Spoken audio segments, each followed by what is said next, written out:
డిఎస్సిలో అవకతవకలు అక్రమాలు జరిగింది వాస్తవమన్నారు ఎమ్మెల్సీ పర్వతిరెడ్డి చంద్రశేఖర్ రెడ్డి. అంతా పారదర్శకంగా జరిగి ఉంటే సీబీఐ విచారణకు భయం ఎందుకని ప్రశ్నించారు. దొంగ జీవోలతో ఈ తతంగమంతా నడిపారని ఎమ్మెల్సీ చంద్రశేఖర్ రెడ్డి ఆరోపించారు.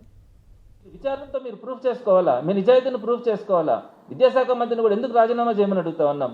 మీరు కన్సర్న్ మినిస్టర్ కాబట్టి అక్కడ కనుక ఎంక్వైరీ జరిగితే మీరు దాన్ని ప్రభావితం చేస్తారు కాబట్టి మీరు ఇంకొక శాఖ తీసుకోండి, కావాలంటే విద్యాశాఖకు రాజీనామా చేసి.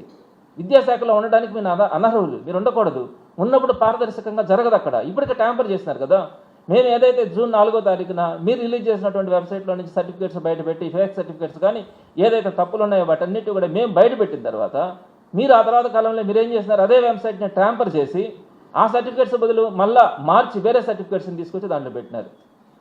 మీరు ఎడ్యుకేషన్ మినిస్టర్ కాబట్టే కదా పెట్టగలిగినారు అవన్నీ కూడా. కాబట్టి మీరు ప్రభావితం చేస్తూ ఉన్నారు. కాబట్టి మీరు ఆ శాఖలో ఉండడానికి అనర్హలు అన్నది ఈరోజు వైఎస్ఆర్సీపీ వాదన.